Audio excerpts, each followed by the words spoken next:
There isn't enough time to show what went on with all of the group members during the 16 hours that they met.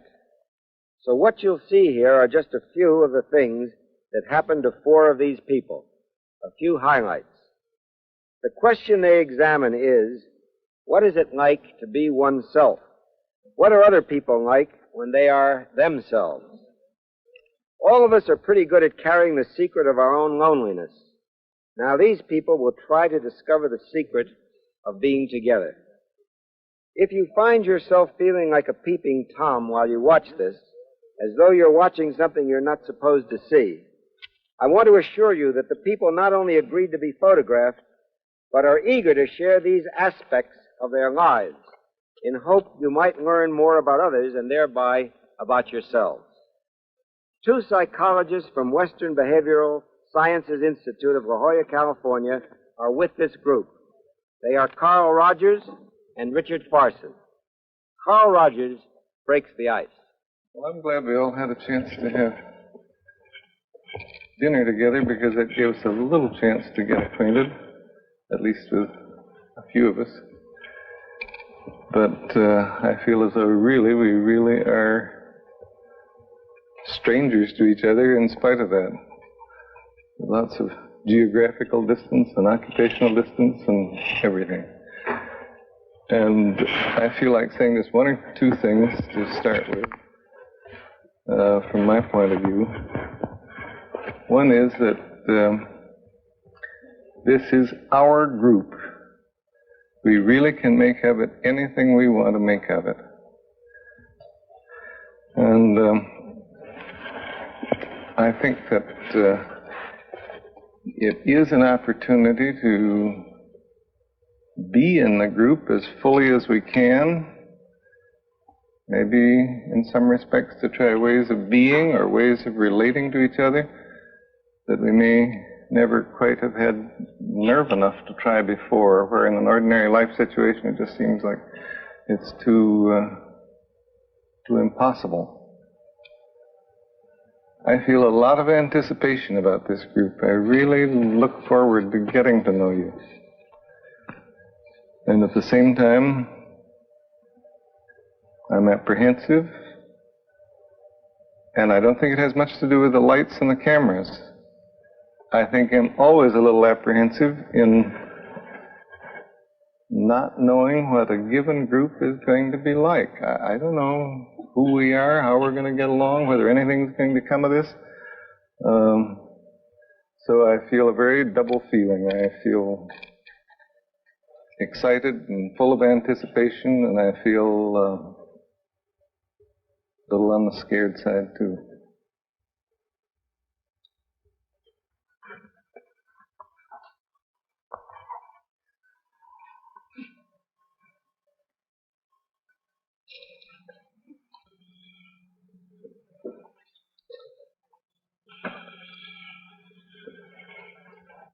I'm sure there's some psychological pattern or something that a person that puts great importance or can give to a dog or an animal, there's something that relates some way in the person. And I'm curious because this is an important part of my life, this cat, and I don't know whether I'm giving this affection and love to the cat because I can't give it to my husband, or because it was its children. I feel like it might be in either one of those veins. Or because what? Children. If I'd have had more children, that the boys are gone. Although I've had cats ever since they were small, the cat has become more important to me since the children are grown, and I can't give the affection to them and have never been able to give to my husband like I have wanted to. I get such a very strong feeling that you want so much to be loved and appreciated. Mm-hmm. In fact, if somebody gives me a little attention, boy, I'll just, bleh. I fall to pieces. It just does wonders for me. It's just like magic words. And I beam. I know I do. I react to people that say nice things to me. Whether it's just, you look nice today, you have a nice dress, or your hair looks nice. Even though I see through this, I realize these are little things that we all just say to each other, but still, it turns me on. You'll gladly pick them up even if they're crumbs. I do. Boy, this is pretty damn pathetic to feel that your cat is the only one that really likes you as you are. You don't have to put up any pretense there. As far as people are concerned, I, in a sense, like being around people, but I only like to go up to a certain point. Then from there, I don't like to get too close to people. For example, if I got to know you, Keith, better, at least the way I feel now, then I wouldn't want to get to know you too well. And when you say, well, why do you feel like this? I can't say. Maybe it's because I can't truthfully say it's because I don't want to be bothered. And yet it may be because, as Beth says, that you get up to a certain point, and I feel that if you get to know me too well, you'll reject me, I guess. Maybe if he sees too much of me, he'll see these things about me that I don't like, and he won't like. And by his not liking it, he just makes it that much clearer to myself. But I don't know where the change comes, or how it came, but perhaps I have a little more courage. But I'm not satisfied with these relationships that end just there. I mean, I would like to really have enough love in me to see the person all the way through and see certain things about him that I don't like, but I still like all of him. To have enough love there for these people and to find this love in return for me, that with all my limitations, all my faults, all my shortcomings, that I can be really loved. Then I think it will be a fulfilling relationship. I have these in it. After a while, it's, this type of relationship that you say you form, it's just not enough. And in this group, I hope that I can love every one of you and have every one of you love me. I don't know whether I can or whether I what did. is going to have to happen. Here's the way I see you.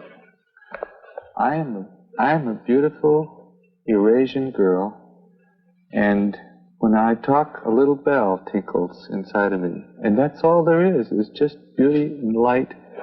And I think that's lovely. I respond to it as a man and as another person. But I got to see something else, too. I want you to know that I'm going to, when I hear that bell tinkling, I'm probably going to remind you of it. Something. You're sort of saying you don't buy that as being all of her. I sure don't. And it's been showing in your face. Yeah. Wow. Is that a noise? When I talk, I can see him. Is that a source of noise? It's just the same as, I think we each got sort of styles, and they are great styles, some of them, but you gotta get through mine, I gotta get through yours. Because we don't want to get caught in each other's style. Our way of coping with the world. I think that's her way of coping. I look at you as a little China doll. And if I get too close, you're going to break. I almost like a child. I'm saying I know that I can break, but I want to find out what's in there. I don't see myself as a little China doll. I remember one time, before I was married, going out with this very nice, well-educated, handsome young Frenchman. And he looked at me as a little lotus blossom. And I told him, I don't want to be a goddamn lotus blossom. I'm a real person, just give me a chance. I mean, I don't know how, but... Do you think we aren't going to give you a chance? I think I will find it here. I think I will have a chance here. I'm sick and tired of being maybe I present myself this way. I don't mean to. I don't want to be a a goddamn little China doll ringing a bell. I mean, I want to have something really to say.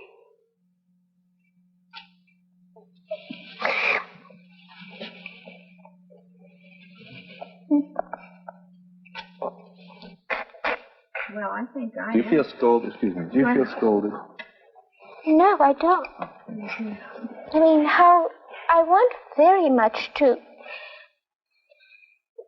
First of all, I didn't even realize I had this mask on. I don't mean until now. But not too long ago, I discovered that apparently there was this something I, always held out there that kept people away from me. And I went desperately to come out from that. It's not, and I want to be able to open up and let you in, because if you hold me off, you're holding me off from you. Or if you feel this, and I don't want that, but I don't know how to come out, from behind this. This is so much, a part of me. I mean, a very real part of me. It's not something you can do by yourself. It's something we have to do with you. You can't just say, okay, now I'm going to drop the mask. I couldn't do that. No, well, maybe that's what I'm looking for. All of a sudden I'll drop the mask and, and let the sun come in. Oh, I don't really know how. But all I know is that I want to. Well, you've done it right now. And you realize very keenly that whatever shuts other people away from you shuts you away from that other person. Mm-hmm. And you want desperately for that to disappear, that barrier, whatever it is.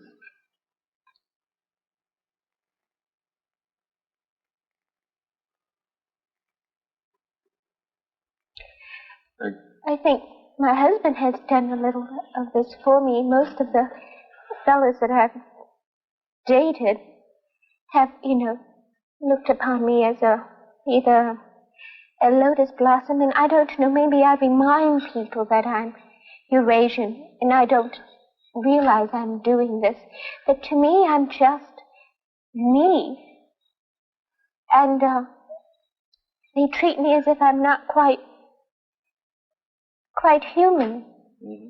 And Dick's marvelous. He pinches me on the bottom, slaps me, and calls me his broad, and I've never had language like that. And I've never been anybody's broad. And it's wonderful. And I feel very womanly. All along I've just felt like a sterile, empty little doll thing sitting there on the mantelpiece. Mm-hmm. I think you're fine, broad. Thank you. When I first met you, that I reacted very negatively to you inside. I thought that you were very phony.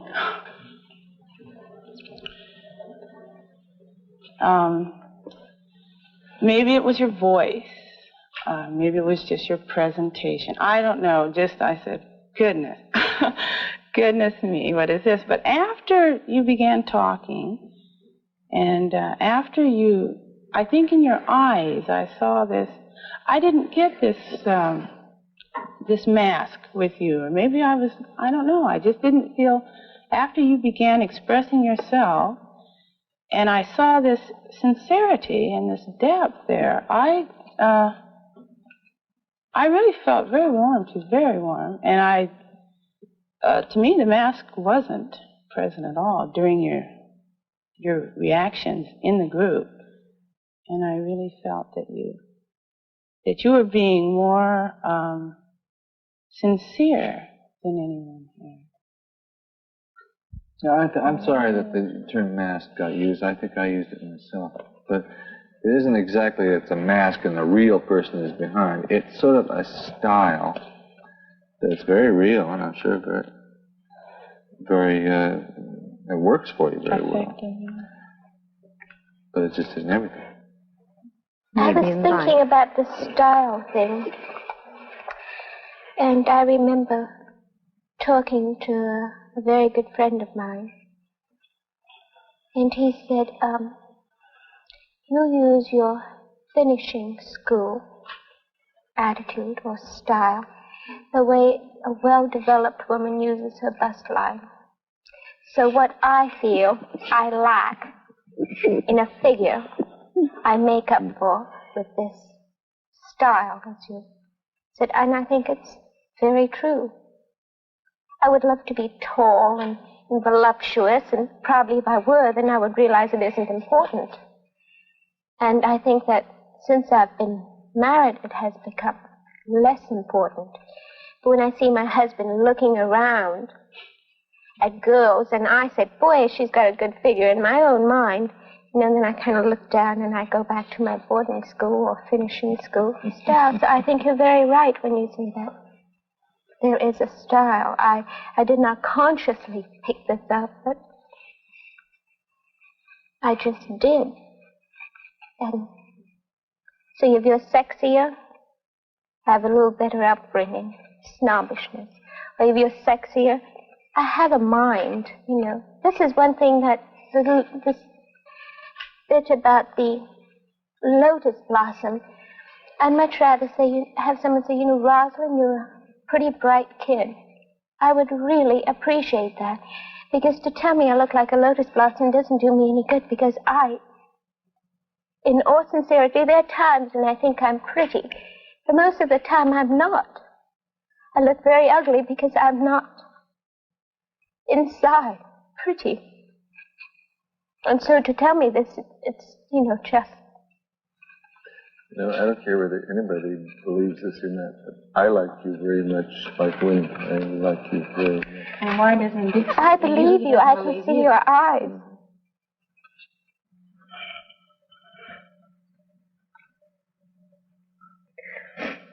I think, Ross, for the first time I can understand you now.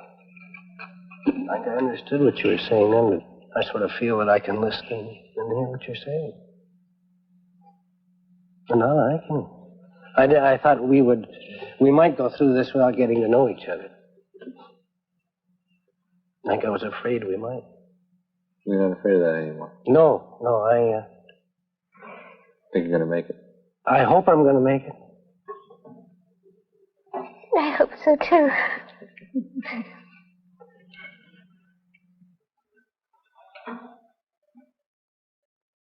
I don't know. It's very difficult to communicate, which is one of my problems in truly communicating. And I find myself still not a part of this group somehow. There's not too many, I can't think of anybody in this, except for Beth, that really affects me. And she affects me because she seems so much like me. I look at myself with strangeness because I have no friends, for example, and I don't seem to require any friends. Here? Any place. And I really mean friends. I have not one friend. I don't seem to need any. Yet in my own area, I'm fairly well, I assume, liked. At least I haven't found anything different than that. I don't seem to, and this is a shocking thing because I feel I'm all wrong, that I do need people, and yet I don't seem to, at this point, need any of you. And I'm like Charlie Brown. I need all the friends I can get. And it's a marvel how you can really feel you don't need people. And I need every one of you. And I don't know how to give to you if you need me. And this bugs me. And I don't care if it sounds like a tinkling bell or what. It really bothers me because I'm very critical and I don't want to be this way. And how can I be loved if I don't love? But you're saying you need us because you like us, not the other way around. Yes, I like you, and I want to like you really more than I know how, and I need you to like me.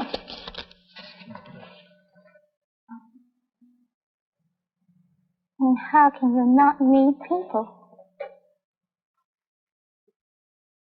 Well, as I say, I feel that's a wrong thing, but I'm trying to be honest at this point, and I don't know if I am honest even in saying it, but it's the way I feel.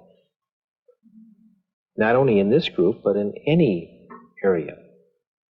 And it's a mystery because people seem to need other people.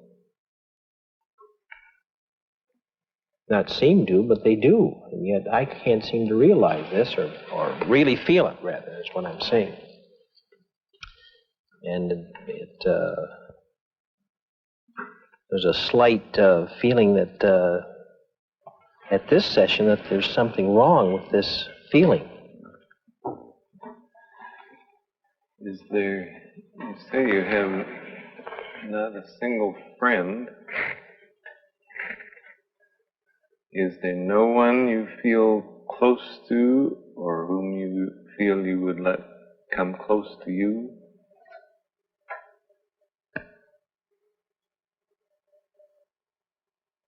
No. Well, my parents.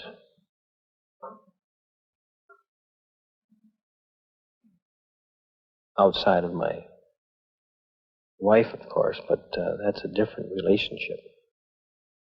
If you mean somebody that I would have to confide in and felt that I just had to do it, that would be... That you wanted to do it. Beg pardon? That you wanted. That I wanted to? Rather than had to. I think he's kind of saying, at least the way I understand what you said, if I was desperate, maybe I would go to my parents.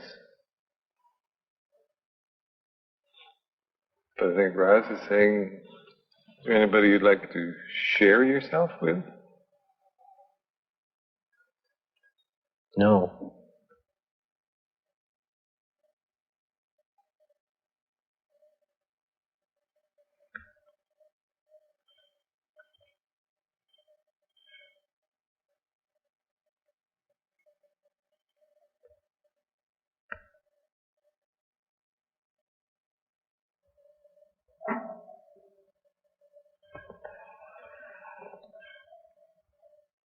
I used to blame him for everything that was wrong in the marriage, but I quit doing that because I realized it wasn't all he, that it was me. Now I blame me. I think it's all my fault now.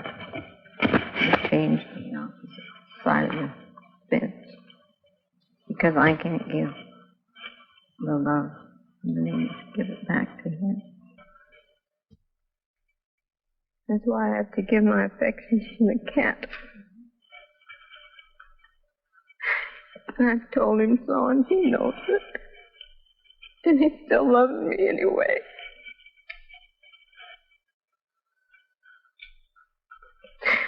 Which is wonderful.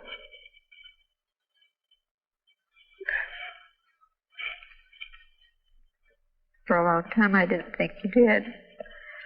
But when I think it over rationally, I think, well, how could he not have loved me and still gone through all the crazy things he has with me? I just keep having the feeling that if you shared with him some of the things you've been just sharing with us, it would make some kind of a difference in the thing. I can go to him and talk to him and tell him, and he listens. But he doesn't pat me on the shoulder. Well, it'll be all right. Or that's about the most I get, is that it'll be all right. There's always a logical reason. He's so reasonable for everything. If he'd just once show me an emotion. I've never seen him cry. Sometimes I don't think he has any emotion. Without knowing it, she must be talking to you, Jerry. Oh, I'm pretty choked up. I wouldn't be able to say much. I think it's so wonderful that we can all sit and feel each other's problems and cry with one another. What I have never had at home. Oh, Beth, I, for one, this is the first time since we've been together that I've really cried right with someone. When others were crying in the group, I felt for them, but not like now. I don't know why, but I really...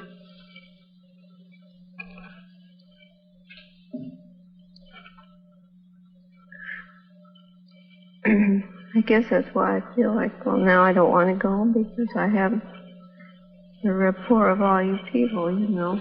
It's comfortable. We can talk to each other about the way we feel now. Well, like my sister, she's the only relative I have in the world, and yet we are miles apart. We do not discuss our innermost feelings to each other at all.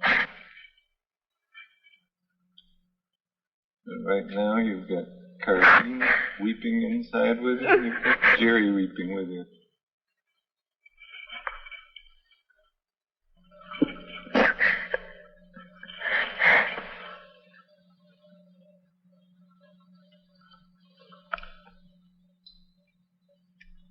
I want you to know, Jerry, that even if you can't talk, I'm feeling very much with you.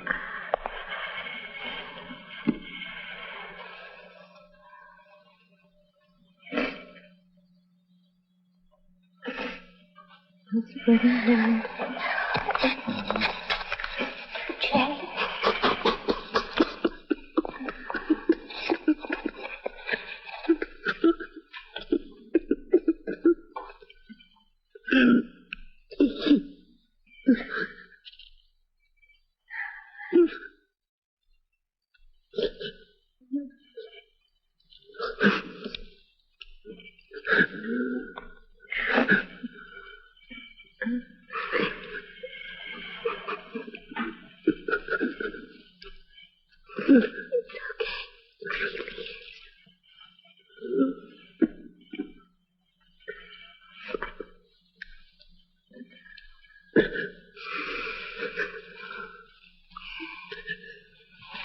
Thank you.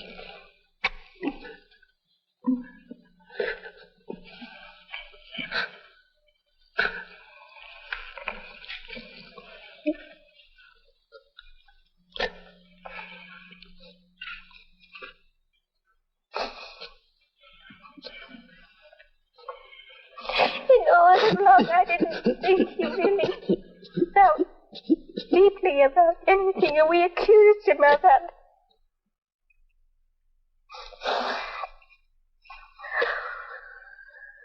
Been able to express his feelings either, has he?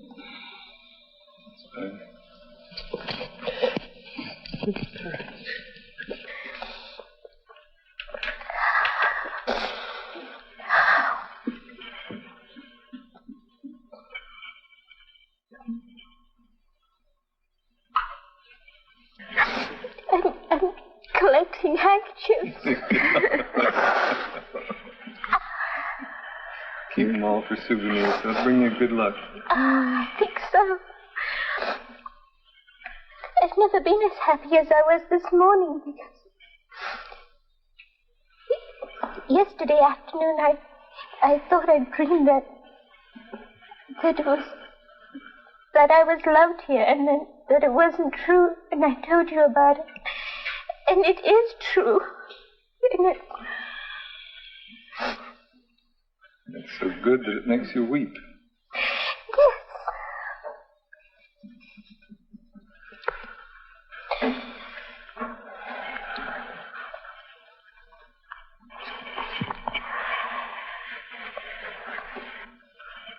Oh, it's interesting. I had a thought here when you were talking early on that my wife might say the same thing sitting in New York.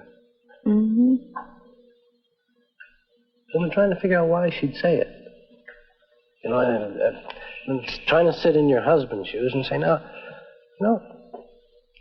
what do I do that might make my wife sit there and act like that? I don't know, I can't swear, but I think she could say some of the same things. Perhaps I do give her a little pat on the shoulder. And maybe she's just busting something, you know? And one thing I thought was, maybe I'm just a little bit scared to go too far. Maybe I need a little bit of encouragement. What would encourage you if your wife felt this way? Would you pat her on the back and say it's all going to come out right?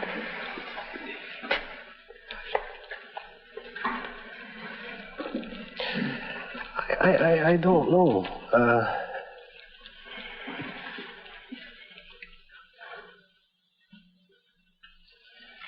Keith, what could she say that would make it possible for you to talk to her?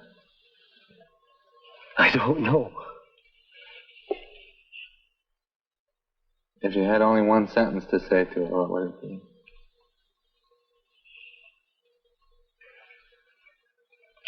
I think it would be, I'm afraid. Can you go on? I'm afraid. Finish the sentence. I'm afraid of something? Suppose you were talking to your wife. I'm afraid of... I'm afraid of the things I don't know. In you. Oh, I don't think necessarily in me or in my wife. No. In the world.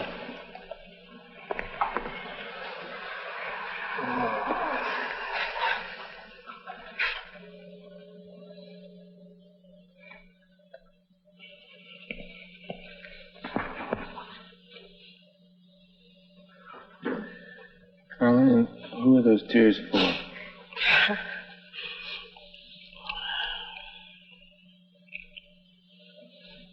Are they for yourself? Or... Yes, they're for myself. Mm-hmm. Who are you identifying with? No. Can you tell us?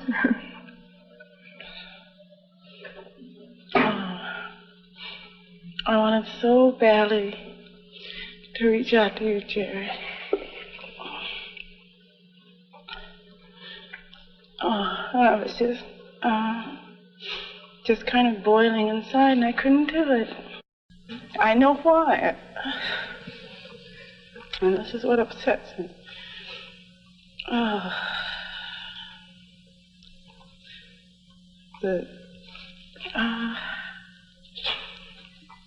The many years, I guess, of always holding back because I felt that by being a Negro, I couldn't always come out and do things because I didn't know how you would react to this. But I kept feeling now, will this really embarrass him? Or will this really put him on a spot in front of other people who are watching him? And I just think that I just kept feeling here, this darn society where I have to always think Negro first before I can...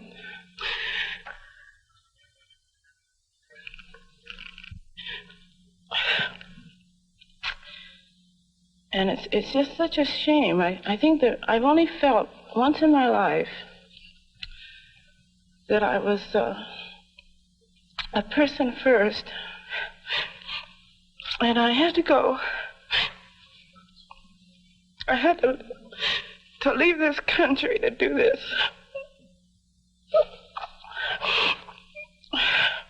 And this was in Europe when I went one summer over there. And for some reason, I was accepted first as Carlene, And then I was whatever else I was, a Negro or an American or whatever else. But I've never in this country been able to just feel like I could do something like this. And then I resented Ross for doing this. That I hated myself for not being able to just overlook everything and all of these things. Well, it's so much to just give to him, and then you felt... Oh, I felt very close to him all the time, and I don't know why. I just have from the beginning, and it hasn't changed. And when he was building up, I just, well.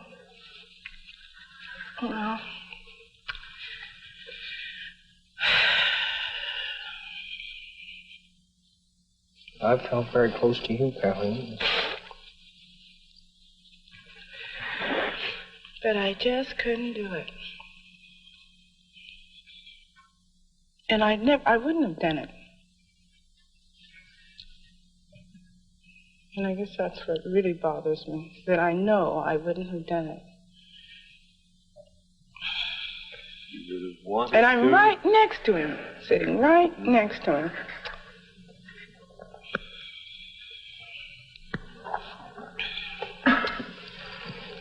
And then I wanted to apologize to you when you came back in. And I didn't, because I kind of hated, things were going, and I hated to just turn to you. And then as I sat here longer, then I just couldn't come up and say, tell you that I was sorry.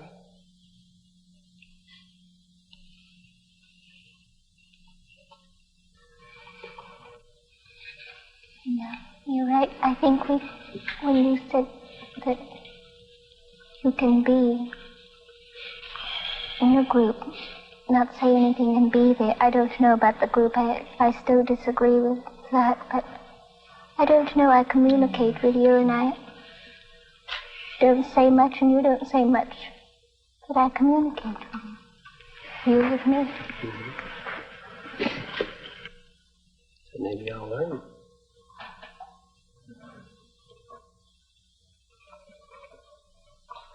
I want to say to you, when you come forth, you're really lovely. Thank you.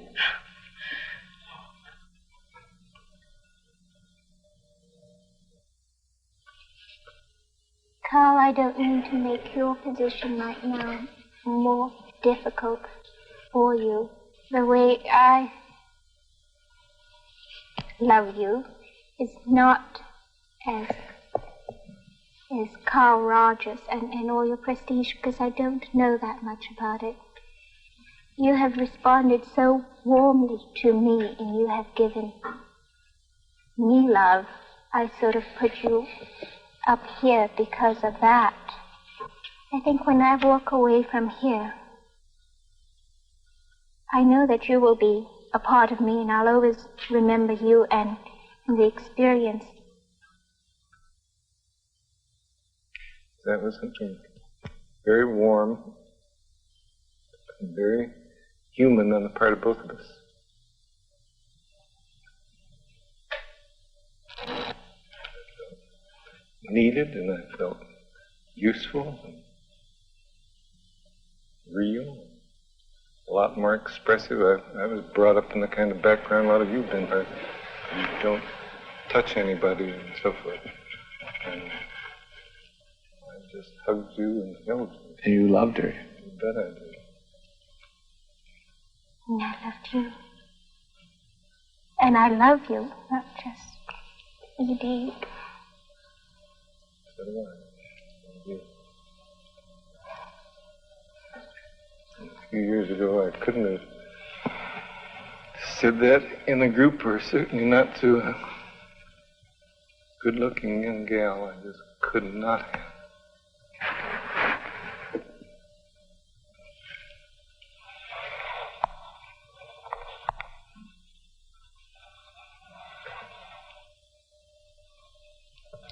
Like you, Jerry, I find it a little embarrassing to weep when everybody's eyes are focused on me. I find weeping is good. And the cleansing thing, of by somebody's action in this group, that's Roz, how this has a welling up of making you feel part of the group, even though it's done by an individual of the group. It seemed to make me feel a part of everybody here, which I'll be ever indebted to you, Rod. And I had no embarrassment in coming back into the room.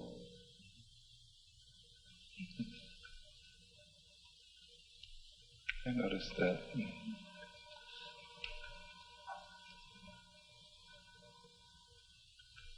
It is possible to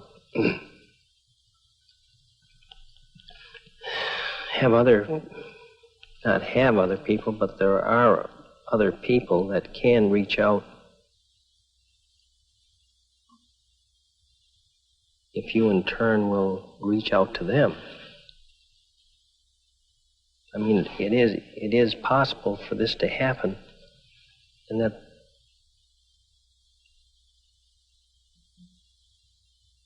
it is a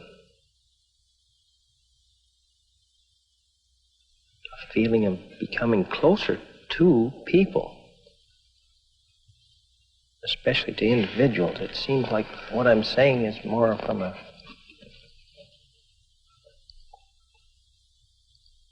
textbook, but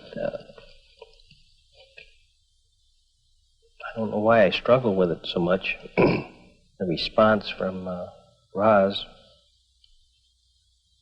immediately seemed to take me back into the group, or into the human race, I guess you'd say, or not, that isn't a good term, but back into other people's feelings. And they're concerned.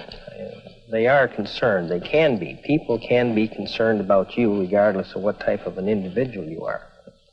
So this realization has come to me. It's things that you have read about, but I couldn't possibly say that this would ever happen to me, no matter if we sat here for a month. I can never picture some person being concerned over me.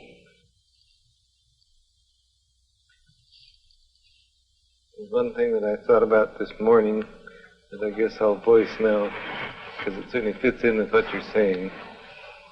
I know after your experience this morning, the word that kept cropping into my mind was, that's irreversible. And what I meant by that was that I felt you had learned something you couldn't possibly unlearn. You may not be able, you may have difficulty making it happen again, there are all kinds of things, but by gosh, I think you learned something that I know it can happen. Irreversible. Mm-hmm. Yep, we know it can happen.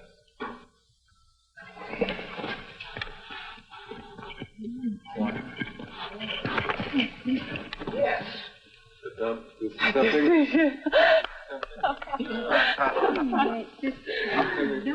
You know that each person can make for himself, as somebody may feel like.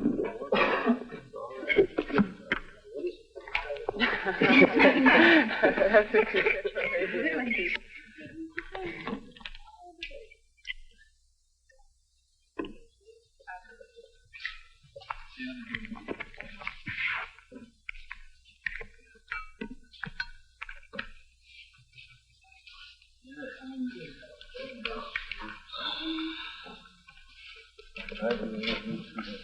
Come on, honey. Why? Honey?